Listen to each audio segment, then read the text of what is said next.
Welcome to the first episode of ASMR-ish, semi-lo-fi reading of Heroes of Olympus, The Blood of Olympus by Riordan.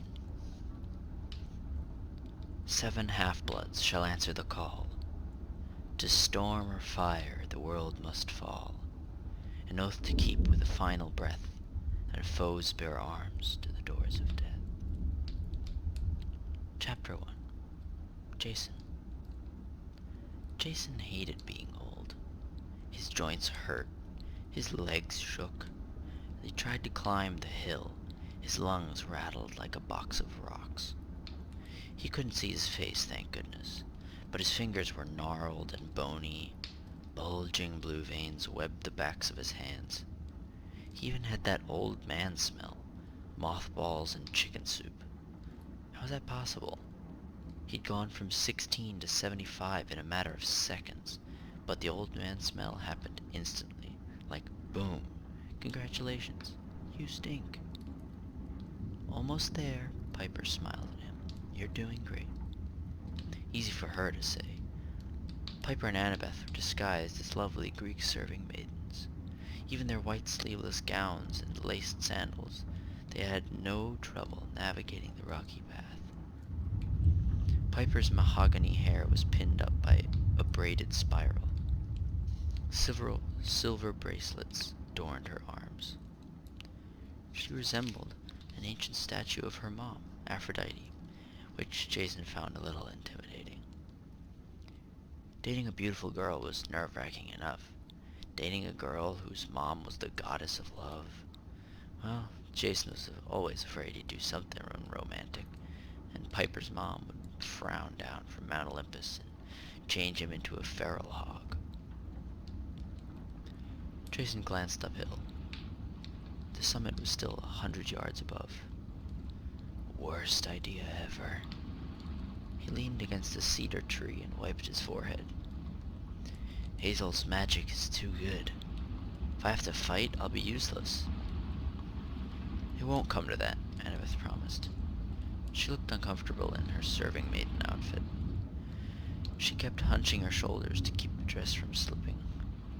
Her pinned-up blonde bun had come undone on the back, and her hair dangled like long spider legs. Knowing her hatred of spiders, Jason decided not to mention that. We infiltrate the palace, she said. We get the information we need, and we get out. Piper set down her amphora, the tall ceramic wine jar in which her sword was hidden. We can rest for a second. Catch your breath, Jason. From her waist cord hung her cornucopia, the magic horn of plenty. Tucked somewhere in the folds of her dress was her knife Catoptris. Piper didn't look dangerous, but if the need arose, she could dual-wield celestial bronze blades or shoot her enemies in the face with ripe mangoes. Annabeth slung her own amphora over her shoulder. She too had a concealed sword, but even without a visible weapon she looked deadly. Her stormy gray eyes scanned the surroundings, alert for any threat. If any dude asked Annabeth for a drink, Jason figured she was more likely to kick the guy in the bifurcum. He tried to steady his breathing. Below them, Aphala's bay glittered. The water so blue it might have been dyed with food coloring. A few hundred yards offshore, the Argo II rested at anchor. Its white sails looked no bigger than postage stamps, its 90 oars like toothpicks. Jason imagined his friends on deck following his progress, taking turns with Leo's spyglass, trying not to laugh as they watched Grandpa Jason hobble uphill. Stupid Ithaca, he muttered. He supposed the island was pretty enough, a spine of forested hills twisted down its center. Chalky white slopes plunged into the sea. Inlets formed rocky beaches and harbors where red-roofed houses and white stucco churches nestled against the shoreline.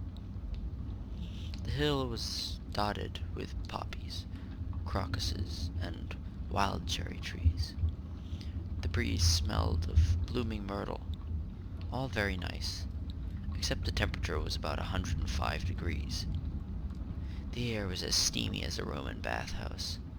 It would have been easy for Jason to control the winds and fly to the top of the hill, but no. For the sake of stealth, he had to struggle along as an old dude with bad knees and chicken soup stink.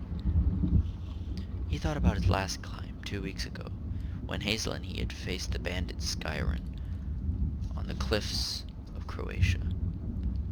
At least then, Jason had been able to be at full strength. What they were about to face would be much worse than a bandit. "You sure this is the right hill?" he asked. "Seems kind of, I don't know, quiet." Piper studied the ridgeline. Braided in her hair was bright blue harpy feathers, a souvenir from last night's attack. The feathers didn't exactly go with her disguise, but Piper had earned it, defeating an entire flock of demon chicken ladies by herself while she was on duty. She downplayed the accomplishment, but Jason could tell she felt good about it. The feather was a reminder that she wasn't the same girl she'd been last winter, when they'd first arrived at Camp Half-Blood. "The ruins are up there," she promised. "I saw them in Katoptra's blade." "And you heard what Hazel said. The biggest gathering of evil spirits I've ever sensed," Jason recalled. "Yeah, sounds awesome." After battling through the underground temple of Hades, the last thing Jason wanted to deal with was more evil spirits. But the fate of the quest was at stake. The crew of the Argo II had a big decision to make. If they chose wrong, they would fail and the entire world would be destroyed. Piper's blade, Hazel's magical senses, and Annabeth's instincts all agreed. The answer lay here in Ithaca, at the ancient palace of Odysseus, where a horde of evil spirits had gathered to await Gaia's orders. The plan was to sneak among them, learn what was going on, and decide the best course of action. Then get out, preferably alive. Annabeth readjusted her golden belt. "I hope our disguises hold up. The suitors were nasty customers when they were alive. If they find out we're demigods..." "Hazel's magic will work," Piper said. Jason tried to believe that. The suitors. 100 of the greediest, evilest cutthroats who'd ever lived. When Odysseus, the Greek king of Ithaca, went missing after the Trojan War, this mob of B-list princes had invaded his palace and refused to leave, each one hoping to marry Queen Penelope and take over the kingdom. Odysseus managed to return in secret and slaughter them all. Your basic happy homecoming. But if Piper's visions were right, and the suitors were now back, haunting the palace where they'd died. Jason couldn't believe he was about to visit the actual palace of Odysseus, one of the most famous Greek heroes of all time. Then again, this whole quest had been one mind-blowing event after another. Annabeth had just come back from the eternal abyss of Tartarus. Given that, Jason decided maybe he shouldn't complain about being an old man. "Well," he steadied himself with his walking stick, "if I look as old as I feel, my disguise must be perfect. Let's get going." As they climbed, sweat trickled down his neck. His calves ached. Despite the heat, he began to shiver. And try as he might, he couldn't stop thinking about his recent dreams. Ever since the House of Hades, they'd become more vivid. Sometimes Jason stood in the underground temple of Epirus, the giant Clydius looming over him, speaking in a chorus of disembodied voices. "It took all of you together to defeat me. What will you do when the Earth Mother opens her eyes?" Other times, Jason found himself at the crest of Half-Blood Hill. Gaia, the Earth Mother, rose from the ground, a swirling figure of soil, leaves, and stones. "Poor child." Her voice resonated across the landscape, shaking the bedrock under Jason's feet. "Your father is first among the gods, yet you are always second best. To your Roman comrades, to your Greek friends, even your family. How will you prove yourself?" His worst dream started at the courtyard of the Sonoma Wolf House. Before him stood the goddess Juno, glowing with the radiance of molten silver. life belongs to me, her voice thundered. An appeasement from Zeus. Jason knew he shouldn't look, but he couldn't close his eyes as Juno went supernova, revealing her true godly form. Pain seared Jason's mind. His body burned away in layers like an onion. Then the scene changed. Jason was still at the wolf house, but now he was a little boy, no more than 2 years old. A woman knelt before him, her lemony scent so familiar. Her features were watery and indistinct, but he knew her voice, bright and brittle, like the thinnest layer of ice over a fast stream.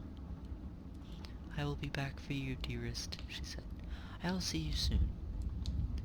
Every time Jason woke up from that nightmare, his face was beaded with sweat, his eyes stung with tears.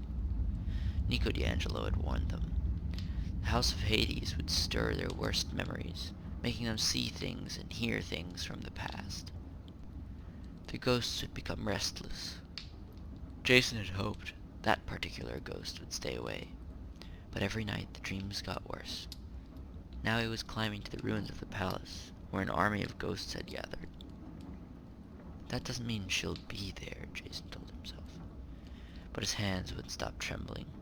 Every step seemed like it was harder than the last. "Almost there," Annabeth said. "Let's..." Boom! The hillside rumbled.